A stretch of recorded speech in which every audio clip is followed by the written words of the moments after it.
Sud Radio, le grand matin week-end, 6h-10h, Maxime Liédo. Il est 7h43 sur Sud Radio et préparez vos papilles parce que dans le Sud Radio vous explique ce matin, on va parler chocolat et la hausse du prix du cacao qui va peut-être empêcher certains budgets d'accéder à de réjouissantes fêtes de Pâques. Bonjour Christophe Bertrand. Bonjour. Merci beaucoup d'être avec nous ce matin. Vous êtes chocolatier, gérant de la chocolaterie La Reine Astrid et vice-président. Et c'est aussi cette partie et cette casquette qui nous intéresse ce matin de la Confédération des chocolatiers et confiseurs de France. Première question, toute simple, à cette veille de Pâques, est-ce qu'il faut tout simplement se préparer cette année encore à payer sensiblement plus cher nos chocolats?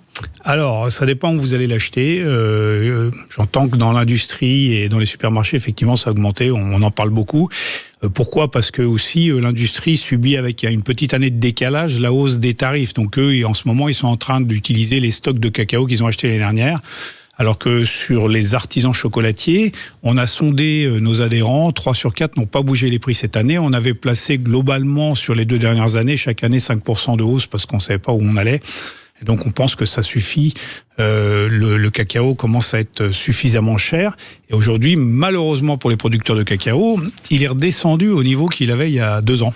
Et donc vous en parliez, en effet, on voit dans les grandes surfaces notamment que certains profitent largement du contexte pour préserver leur marge, c'est un euphémisme, et qui poussent même un peu plus loin la hausse des prix. Ça veut dire que vous, aujourd'hui, vous dites à ceux qui nous écoutent ce matin, les artisans chocolatiers, allez chez eux pour acheter vos chocolats de Pâques parce qu'ils ont largement réussi quand même à contenir cette hausse. Les prix sont encore raisonnables chez un artisan chocolatier ce matin.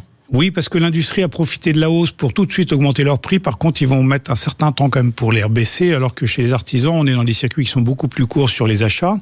Alors, ce qui est surtout intéressant, c'est un peu de comparer les volumes et les prix au kilo. Et finalement, on s'aperçoit que certains chocolats de l'industrie, ils sont capables de faire des petits moulages qui ont un gros volume, mais qui finalement ont un poids extrêmement léger, chose que nous, on ne sait pas forcément faire. Et quand vous comparez les prix au kilo, on est assez surpris des fois de voir que dans les supermarchés, il y a des produits qui atteignent 120 euros du kilo, alors qu'on n'est pas à ces prix-là dans la plupart des chocolateries artisanales. Et on en parlait hors antenne, on observe en effet des marques qui sont parfois capables de faire de grands calendriers au moment des fêtes qui sont à des prix absolument sidérants. Mais ce qui peut troubler tous ceux qui nous écoutent, c'est-à-dire les consommateurs, les acheteurs de chocolat, c'est qu'on leur dit d'un côté que le cacao s'est calmé sur les marchés. Vous le disiez, c'est les commandes qui étaient passées bien avant. Mais comment on explique qu'il y ait une telle évolution sur aujourd'hui le prix du chocolat? On a l'impression que c'est quand même en train de devenir le nouvel or noir. Oui, mais ça devrait pas parce que il n'y a pas véritablement de raison et parce que ça a rebaissé. Malheureusement, comme c'était il y a 2 ans, on pensait quand même que ça allait se contenir autour de 2500 $ la tonne minimum. Il faut que le planteur il ait un revenu qui soit décent. Et là, c'est revenu comme avant.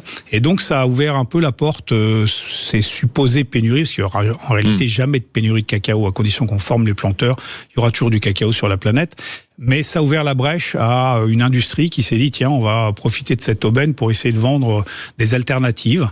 Alors, ils appellent ça du chocolat sans cacao. Alors là-dessus, je rebondis à chaque fois pour dire... C'est de la folie, ça c'est comme le vin sans alcool. Voilà, c'est comme... On n'a pas à dire chocolat sans cacao, on dit une alternative, etc. Et ces alternatives sont faites à partir d'huile de palme, donc qui n'ont aucune vertu sur le plan de la planète, sur le plan écologique. Ni sur le plan humain, ça a été largement... Et surtout pas sur le plan humain, sur ce qu'on mange. Et en vendant ça, j'ai vu encore sur des publicités des centres dont je tairai le nom, qui disent que c'est meilleur pour la planète. Les allégations en ce sens, elles sont absolument mensongères. Je ne vois pas comment un cacao agroforestier ne peut pas être meilleur dans ce qu'il capte comme carbone pour la planète par rapport à l'huile de palme. Et tous les médecins vous diront que le chocolat, c'est bon pour la santé. En ce moment, on est... Surtout quand c'est du bon chocolat, je veux dire à petite dose, c'est bon pour la mémoire, c'est bon pour la forme, c'est bon pour le cerveau, c'est bon pour une série de choses, faut être franc. Absolument. Le truc en ce moment, on nous parle beaucoup du cadmium. C'est sorti il y a quelques mois avec Que Choisir, c'est repris sans arrêt. Du coup, les consommateurs nous en parlent aujourd'hui tous les jours. Il y a un peu de cadmium, il y en a toujours eu dans le chocolat. Alors on dit qu'en Amérique du Sud, il y en a un peu plus. Si les gens ont peur, manger du cacao africain. Mais les taux de cadmium qu'il y a dans le chocolat sont infinitésimaux et il faudrait, pour se rendre malade, d'après ce que je lis, en manger 2 tablettes par jour pendant 30 ans. Donc on est quand même assez loin de se faire mal avec le chocolat.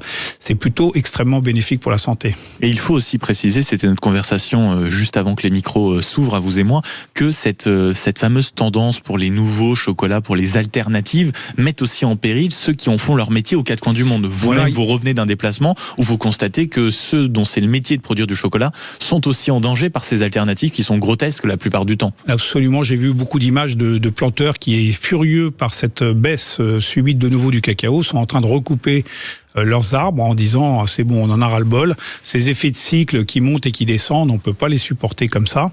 Et donc effectivement, malheureusement, c'est assez dramatique pour les populations, les cacaoculteurs qui ont cru pendant ces 2 dernières années qu'enfin ils allaient pouvoir vivre de cette profession. Donc ces alternatives, elles ont aussi fait baisser la demande. Et en ce sens, elles sont un peu responsables aussi de la baisse de nouveau des prix. Et pour les dernières questions pour ceux qui nous écoutent, Christophe Bertrand, en rappelant que vous êtes chocolatier, gérant de la chocolaterie La Reine Astrid et vice-président de la Confédération des chocolatiers et des confiseurs de France, pour bien acheter aujourd'hui son chocolat, que ce soit sous forme de tablette, que ce soit sous forme davantage de confiserie, quels sont les éléments sur lesquels le consommateur doit être attentif? Est-ce que c'est l'origine? Est-ce que c'est le pourcentage de cacao? Est-ce que c'est la liste des ingrédients? Est-ce que c'est le prix au kilo?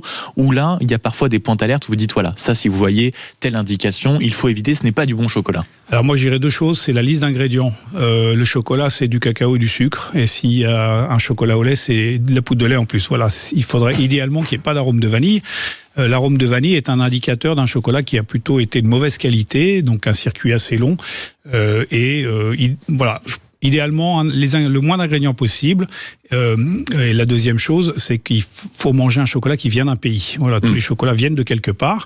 Donc, dans le circuit long, il est coté à la Bourse de Londres. C'est un cacao qui se mélange avec d'autres cacaos dans des cargos vraquiers qui viennent d'Afrique, par exemple. On ne sait pas d'où ça vient. C'est pas terrible en termes de qualité. Surtout, ça ne paye pas, ça rémunère pas les planteurs. Lorsqu'il y a le nom d'une coopérative et le nom d'un pays indiqué sur une tablette de chocolat, là, on sait qu'on est dans une démarche qui va plutôt pas mal. Donc, un pays, une origine et le moins d'ingrédients possible. Et dans les prochaines heures, si on n'a pas encore fait ses courses pour Pâques qui a lieu demain, on se dirige donc vers un artisan chocolatier. Aujourd'hui, les produits, par exemple, si on se dirige dans une boutique de chocolat, les produits qui cartonnent toujours, qui sont des indémodables? Alors, étonnamment, c'est toujours... On parle beaucoup des petits sujets assez rigolos qu'on est capable de faire et qu'on est capable d'inventer, mais c'est pas ça qui se vend. Et les gens, dans la plupart des cas, reviennent toujours parce que souvent, ce sont des personnes âgées qui vont acheter pour leurs petits-enfants, donc il faut qu'ils en prennent 10. Donc, ils vont rester sur des budgets assez raisonnables, 10 produits à 10 €. Et en général, c'est une poule, une cloche, un œuf assez banal, alors qu'on est capable d'inventer. Voilà, les intemporels, alors qu'on fait des trucs, des fois, qui sont assez créatifs. Merci beaucoup, Christophe Bertrand, d'avoir été avec nous ce matin, chocolatier, gérant de la chocolaterie, on le rappelle, La Reine Astrid, et vice-président de la Confédération des chocolatiers et confiseurs de France. Très belle journée et joyeuse